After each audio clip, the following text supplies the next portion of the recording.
Speaker साहब, आपको एक इस प्रोग्राम के बारे में जब मैंने बातचीत की, आपने कहा कि निश्चित तौर पर इस तरह का कार्यक्रम होना चाहिए। आप लोग मीडिया वाले हमेशा तमाम ऐसे मुद्दों को लेकर आते हैं, पक्ष देखते हैं, विपक्ष देखते हैं, और आपका जो पद है स्पीकर का वो तो वैसे भी निष्पक्ष है। तो मैं आपसे सबसे पहले ये जानना चाहूंगा सर कि इस कार्यक्रम के बारे में आप दो शब्द कहें, और फिर आपका जो विधानसभा का सत्र होता है उसको लेकर तमाम सवाल होते हैं, लेकिन विधानसभा की जो बिल्डिंग है वहां भी स्पीकर साहब ने गीता की स्थापना की है, उसके बारे में बताइए। देखिए विनोद जी, मैं सबसे पहले तो जी न्यूज़ हिमाचल, हरियाणा और पंजाब, इनको बहुत बहुत बधाई देता हूँ, मुबारकबाद देता हूँ कि आज उन विषयों से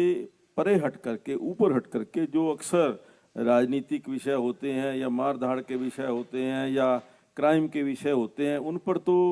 सभी जो चैनल्स हैं वो चर्चा करते रहते हैं। लेकिन आज जो विषय आपने चुना है, मैं उसके लिए आपको बहुत बधाई देता हूं कि ये विषय विशेष तौर पर हरियाणा से और इस देश की माटी से जुड़ा हुआ विषय है, हमारी संस्कृति से जुड़ा हुआ विषय है। तो इसलिए मैं आपको बहुत बहुत मुबारकबाद देता हूं, बधाई देता हूं कि इस प्रकार के विषय जो हमारे समाज को जागृत करने वाले, समाज को एक संदेश देने वाले विषय हैं, अगर आप जैसे बड़े चैनल इस प्रकार के विषयों के ऊपर चर्चा करेंगे, समाज को जागृत करेंगे, तो मैं समझता हूं कि निश्चित तौर पर समाज के अंदर परिवर्तन आएगा, समाज के अंदर एक जो सेवा का भाव है वो जागृत होगा। जन्माष्टमी का एक कार्यक्रम है नितिका, स्पीकर साहब से मैं वही एक बार दोबारा सवाल कर रहा हूं कि सर, जितनी मेरी जानकारी है, जितने सेशन मैंने कवर किए हैं, आपने इस पूरे संदेश को तमाम जो विधायक हैं, चाहे वो कांग्रेस से आए, बीजेपी से आए, जेजेपी से आए, निर्दलीय से आए, उनको भी गीता का संदेश रिलेवेंट लगे, इसके लिए विधानसभा में भी कुछ प्रयास किए हैं। निश्चित तौर पर विनोद जी, सबसे पहले मैं समझता हूं कि जब मुझे ये जिम्मेवारी दी गई विधानसभा के अध्यक्ष के नाते, तो मेरे मन में था कि हरियाणा, जो एक हरियाणा की पहचान है वो गीता है, क्योंकि गीता और भगवान श्री कृष्ण का वो जो संदेश, जो पवित्र भूमि कुरुक्षेत्र के अंदर सदियों पहले श्री कृष्ण महाराज जी ने दिया था, वो संदेश केवल हरियाणा तक ही सीमित नहीं है, पूरे विश्व में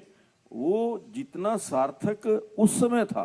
जो सदियों पहले सार्थक था, आज भी वो गीता का संदेश उतना ही सार्थक है। तो उस अपने संदेश को हमारे सभी विधायकों तक जाए, आने वाले जो हमारे आगंतुक हैं, जो आने वाले विधानसभा के अंदर दूसरे प्रदेशों से प्रतिनिधि आते हैं, तो उन तक भी वो संदेश जाए, इस प्रकार का प्रयास मैंने वहाँ पर किया। और विशेष तौर पर उसमें भी हमारे जो गीता मनीषी, जो हमारे ज्ञानानंद जी महाराज हैं, उनका आशीर्वाद विशेष तौर पर रहा। जो गीता की हमने वहाँ स्थापना की है, वो गीता की जो कॉपी है, मुझे अपने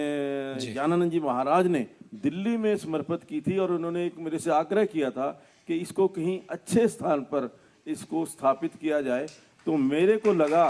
कि इससे कोई अच्छा स्थान और नहीं हो सकता। लोकतंत्र के मंदिर में आपने स्थापना कर दी। हाँ बिल्कुल, लोकतंत्र के अंदर भी जो हमारा कर्तव्य है वो हमें उसकी याद कराने के लिए ये जो एक गीता की स्थापना, जो हमारा पवित्र ग्रंथ है, जिसकी हम आराधना करते हैं, पूजा करते हैं, वो लोकतंत्र के मंदिर के अंदर स्थापित करके मैं समझता हूँ कि अपने मन की भी संतुष्टि की है और एक जो गीता का संदेश है वो सब तक पहुंचाने का प्रयास किया। ज्ञानचंद गुप्ता जी, आपने विधानसभा में तो ज़रूर ये प्रयास किया है, लेकिन हरियाणा में अगर बात की जाए, आम लोगों तक ये संदेश पहुंचाने के लिए क्या कुछ किया जा रहा है? हालांकि महोत्सव कराए जा रहे हैं, आपको लगता है कि लोग जागरूक हो रहे हैं और जान रहे हैं और संस्कृति से जुड़ रहे हैं? ये देखिए, सर्वप्रथम मैं समझता हूँ कि जब से हमारी सरकार आई है, आदरणीय मनोहर लाल जी के नेतृत्व में सरकार बनी है, तब से सबसे पहला कानून जो बना था वो गौ हत्या पाबंदी के ऊपर बना था कि गौ हत्या का वध जो है वो हरियाणा प्रदेश के अंदर नहीं होना चाहिए। तो उस दृष्टि से, और दूसरा, पूरे प्रदेश के अंदर जिस प्रकार से जो गाय, जो हमारी माता, जिसको हमने कहा है गाय माता के समान है, उसका सत्कार, उसका मान और आदर जो है उसका बना रहे, उसके लिए मैं समझता हूँ कि सैकड़ों नहीं हजारों जो गौशालाएं हैं जहाँ पर गाय की रक्षा, मैं समझता हूँ, जैसा मैं अभी बात कर रहे थे कि गाय सड़कों के ऊपर लावारिस ना घूमे, गाय की रक्षा हो, गाय का पालन हो, उस दृष्टि से सरकार प्रयास कर रही है। गौ आयोग का जो गठन किया है, आज हमारी सरकार ने पहली बार गौ आयोग का गठन किया है ताकि गौ की सुरक्षा के बारे में, गौ की पवित्रता को बनाए रखने के बारे में जो जो भी प्रयास किए जा सकते हैं वो हम कर रहे हैं। और गौशालाओं को अच्छे ढंग से चलें, उसमें समाज के बहुत बड़े वर्ग का एक सहयोग सभी समाज के लोगों से मिलता है, लेकिन सरकार भी उसमें विशेष तौर पर सहयोग कर रही है ताकि जो गाय उसका निरादर ना हो, गाय की रक्षा हो सके। और मैं समझता हूँ कि गाय जो केवल हम धार्मिक दृष्टि से नहीं, आज तो एक आर्थिक दृष्टि से भी मैं समझता हूँ कि जिस प्रकार से गाय की, जैसा अभी आदरणीय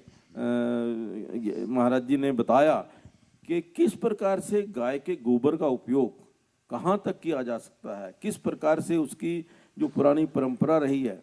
कि कीटनाशक के रूप में गोबर को हम देखते हैं। आपने देखा होगा जब पुराने समय के अंदर कच्चे फर्श थे, कच्चे अंदर दहलान था, उसके अंदर जो लिपाई करते थे वो गोबर से करते थे ताकि जो कीटाणु है या कोई मक्खी मच्छर है वो वहाँ पर गोबर लिपाई से बाद आता नहीं है। तो उसी का उपयोग करते हुए आज मैं समझता हूँ कि आर्थिक तौर पर भी जिस प्रकार से जैसे अगरबत्ती बनाई जा रही है, गाय के गोबर से अगरबत्ती बनाई जा रही है, आगे गाय के गोबर से जो जिस प्रकार से लकड़ी बनाई जा सकती है, जो हमारे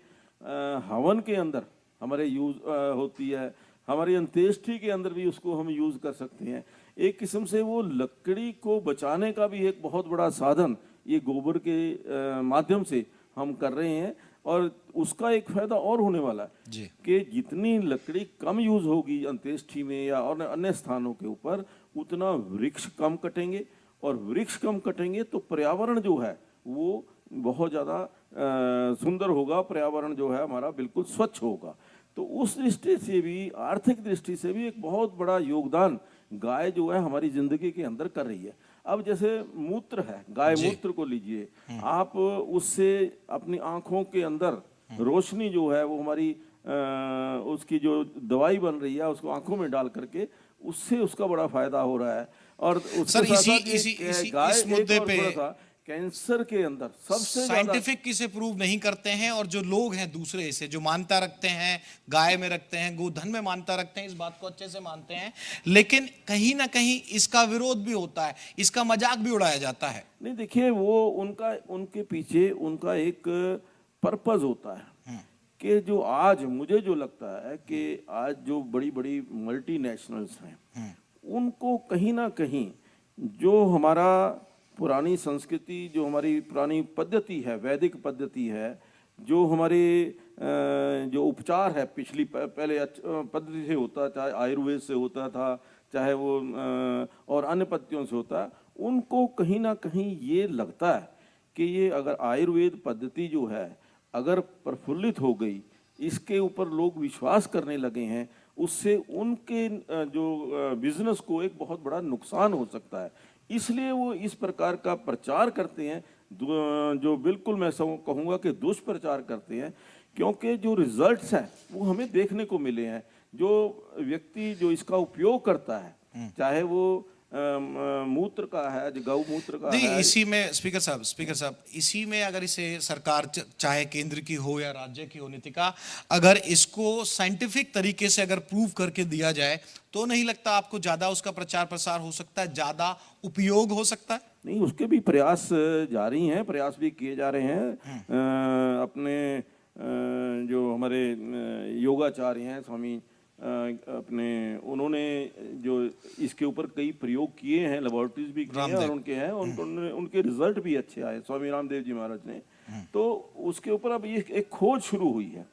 उसका जो भय है कहीं ना कहीं मल्टीनेशनल्स कंपनी को वो सताता है कि अगर ये जो हमारी पद्धति है, जो पुरातन पद्धति है, इसके ऊपर लोग विश्वास करने लगेंगे तो निश्चित तौर पर जो बड़ी मल्टीनेशनल कंपनीज हैं वो जो है उनके ऊपर उनको फर्क पड़ेगा। अच्छा, ज्ञानचंद गुप्ता जी, आपको लगता है कि पहले भी प्रयास किए गए थे या फिर हरियाणा में जब आपकी सरकार आई, यानी कि बीजेपी की आई, और केंद्र में जब बीजेपी की सरकार आई, उसके बाद ही ये कोशिशें शुरू हुई हैं? नहीं, देखिए पहले भी शुरू से ही देखिए गौ रक्षा के बारे में बड़े बड़े आंदोलन हुए हैं, गाय की रक्षा के लिए बड़ी बड़ी लोगों ने कुर्बानियां दी हैं, तब जाकर के हम गौ की रक्षा करने में आज यहाँ तक पहुंचे हैं। लेकिन एक बात ये सत्य है कि आज जिस प्रकार से जितने प्रयास किए जा रहे हैं, शायद उस समय सरकारों ने नहीं किए, समाज ने प्रयास किए, संतों ऋषियों ने प्रयास किए, बड़े बड़े,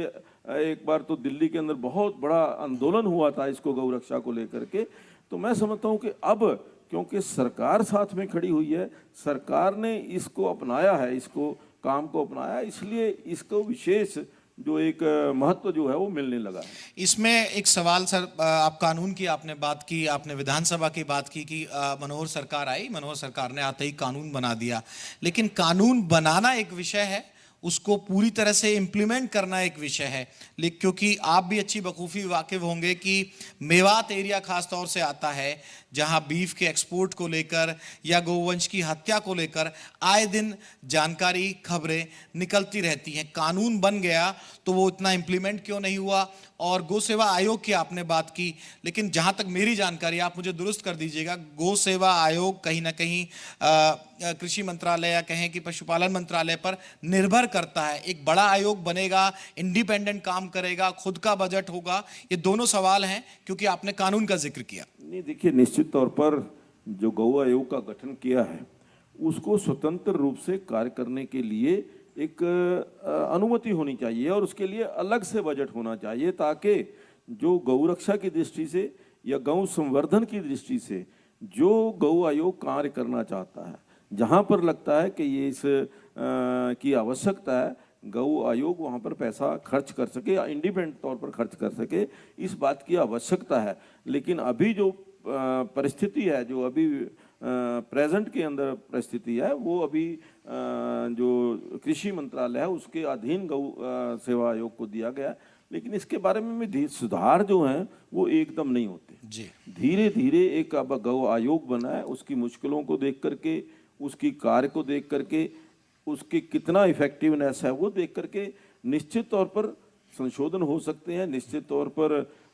और अधिक जो है शक्ति जो है गौ आयोग को मिल सकती है और मिलनी चाहिए। विवाद का मैंने एक जिक्र किया और खास तौर से मैंने कहा कि गोवंश की जो हत्या है वो नहीं रुकी है, और सबसे महत्वपूर्ण ये है कि बीफ का इंपोर्ट एक्सपोर्ट करने वाले देशों में अब भी भारत है। इसे चाहे आप केंद्र सरकार के आपसे जोड़ के देख लीजिए, हरियाणा से जोड़ के देखना है तो आप मेवात से जोड़ के देख लीजिए। देखिए एक बात ये बिल्कुल आपकी सही है, लेकिन हमारा देश एक लोकतांत्रिक देश है और इस देश में सभी धर्मों के लोग रहते हैं। सभी धर्मों का हमें सम्मान करना है। सभी धर्मों का सम्मान करते हुए अपने धर्म को किस प्रकार से रक्षा करनी है, जिस प्रकार से हिंदू आमतौर पर सभी हिंदू जो हैं गाय को माता का दर्जा दिया है, माता का सम्मान मानते हैं, तो उस दृष्टि से सरकार ने प्रयास शुरू किए हैं। और मुझे लगता है कि जिस प्रकार से चाहे वो प्रदेश की सरकारें हैं, चाहे वो केंद्र की सरकार है, इसके ऊपर ध्यान देने लगी है। अब देखिए गौ रक्षक जो दल है वो उनका गठन भी हरियाणा प्रदेश के अंदर किया गया है कि यहाँ से जो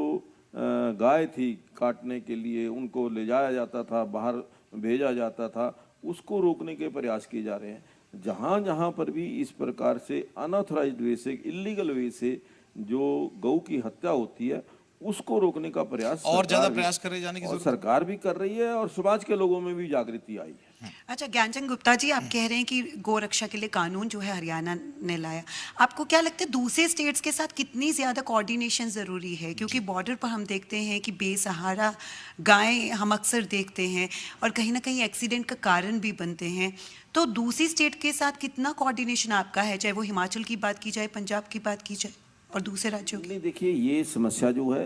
केवल हरियाणा की, हिमाचल की या पंजाब नहीं, पूरे देश की समस्या है। गाय जो है पूरे देश के अंदर कुछ हिस्सों में ज़्यादा है, कुछ हिस्सों में कम है। हमारा हरियाणा प्रदेश जो है वो कृषि प्रधान जो प्रदेश है, मैं कहूँगा पंजाब और हरियाणा, और ये जो दो प्रदेश है जहाँ पर कृषि के ऊपर बहुत ज़्यादा जोर दिया जाता है। और कृषि मैं समझता हूँ कि हमारी आर्थिक उससे जुड़ा हुआ है। तो उस दृष्टि से जो पहले शुरू से ही जो कृषि होती आई है वो गाय पर या बैल के ऊपर आधारित थी। आज निश्चित तौर पर नए नए यंत्र आ गए हैं, नई नई टेक्नोलॉजी आ गई है, उसके कारण आज हमें उतनी आवश्यकता नहीं है। लेकिन जैसा कहा कि गाय जो है वो धीरे धीरे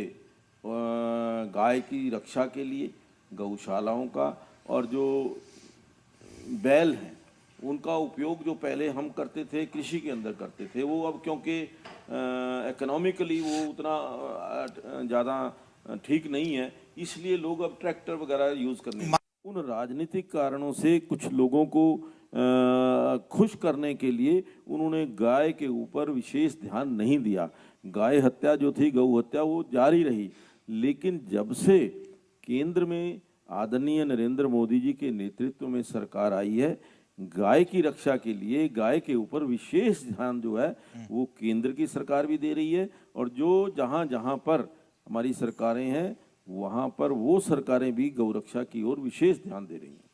ये भी कहा जाता है ज्ञानचंद गुप्ता जी, बीजेपी पर हमेशा इल्ज़ाम लगते हैं कि राजनीतिक तौर पर भी गाय का इस्तेमाल किया जाता है, गोधन का इस्तेमाल किया जाता है, राजनीतिक मुद्दा बना देते हैं, मैनिफेस्टो में देखिए छाप दिया जाता है। गाय हमारे लिए राजनीतिक मुद्दा नहीं है। मैंने कहा गाय को हमने माँ का दर्जा दिया है, माता का दर्जा दिया है, और माता का सम्मान करना ये हमारा फर्ज है, ये हमारी ड्यूटी है। और अगर हम गाय के सम्मान के लिए कोई बात करते हैं, गाय की रक्षा के लिए बात करते हैं, और मैं समझता हूँ उसको राजनीति के साथ नहीं जोड़ना चाहिए। हर व्यक्ति की पूजा पद्धति का अपना अपना अधिकार है, और पूजा अगर कोई व्यक्ति जो कोई भी समुदाय है वो गाय की पूजा करता है, उसको राजनीति के साथ जोड़ करके नहीं देखा जाना चाहिए। हरियाणा में बहुत सारी चैरिटेबल संस्थाएं भी हैं और गौशाला भी हैं, उनके साथ किस तरह से आप कोऑर्डिनेशन में काम करते हैं और किस तरह से उनकी आर्थिक तौर पर भी मदद करते हैं? जहाँ जहाँ पर भी आवश्यकता होती है सरकार आर्थिक दृष्टि से भी, और मैं समझता हूँ कि जो हमारा समाज है, जो समाज गाय की पूजा करता है, वो इतना अच्छा प्रबुद्ध भी है और आर्थिक दृष्टि से भी सक्षम है। उन्हीं के सारे ये जो सारी लगभग गौशालाएं हैं वो कार्य कर रही हैं, और वो अब जैसा कि अभी मैंने कहा कि उसका जो गौशालाओं के अंदर जो आर्थिक दृष्टि से भी अब गौशालाएं जो हैं आत्मनिर्भर होने की ओर बढ़ रही हैं। जिस प्रकार से वहाँ पर फिनाइल तैयार हो रही है, गौमूत्र से पैक करके दिया जाता है, उसको